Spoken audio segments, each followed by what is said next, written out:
Hi everyone. So in the last class we learned about the companies, okay, different forms of organizations, and we wind at the ending we were learning about the companies. So don't wonder why we are learning Unit 7 now, because after the company I thought it is better to learn about the formation of the company. Okay, so now you learned what are the different forms of organization. Then in the company, two main types of companies, private and public. So now we are going to see how the company is formed. So what are the stages in formation of the companies? There are mainly three stages: promotion, incorporation, and subscription of capital. So we'll see in detail what is promotion. So the term promotion refers to a series of processes or stages by which a company is brought into existence. Now, who is a promoter? A person or group of persons or a company who does the work of promotion is called promoters. Okay. So these are the functions of promoters. First one is identification of business opportunity. So the opportunity may be in respect of producing a new product or making available some product which is already existing in the market. So any business opportunity can be identified. Next one is feasibility studies. It may not be feasible or profitable to convert all identified business opportunities into real projects. So the promoters undertake detailed feasibility studies to investigate all aspects of the business they intend to start. So in the feasibility studies, three components mainly. So technical feasibility. Sometimes an idea may be good, but technically not possible to execute. It may be so because required raw material or technology is not easily available. Next one is financial feasibility.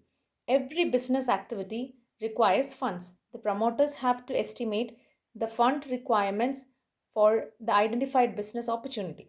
And the third one is economic feasibility. Sometimes it happens that a project is technically viable and financially feasible, but a chance of it being profitable is very little. In such cases as well, the idea may have to be dropped or abandoned. So next one is name approval. The promoters have to select a name for the company and they have to submit for the approval. It may happen that another company that exists with the same name or a very similar name or the preferred name is misleading. In such cases, the proposed name is not accepted by but some alternate name may be approved. Therefore, three names in order of their priority are given in the application to the registrar of companies. Okay. Next is fixing up signatories to the memorandum of association.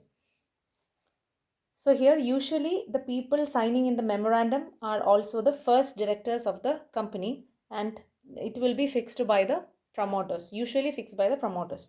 The next is appointment of professionals. Certain professionals such as mercantile bankers, auditors, etc. are appointed by the promoters. Next is preparation of necessary documents. The promoters take up steps to prepare certain legal documents to get to the to the registrar of the companies for getting the company registered.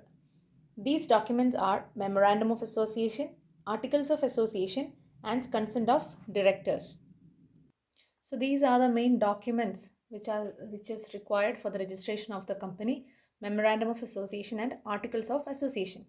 So Memorandum of Association is the principal document which usually describes the objects of the company. Okay, so following are the different clauses in Memorandum of Association. First is name clause. It contains the name by which the company will be established.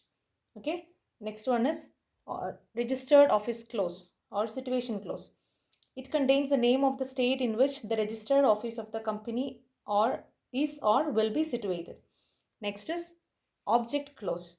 It contains the detailed description of the objects and rights of the company for which it has been registered or established. Next is liability clause.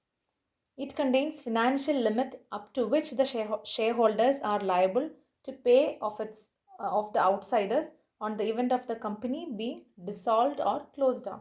As we all know, the liability of the members in a joint stock company is limited. The last one is capital clause.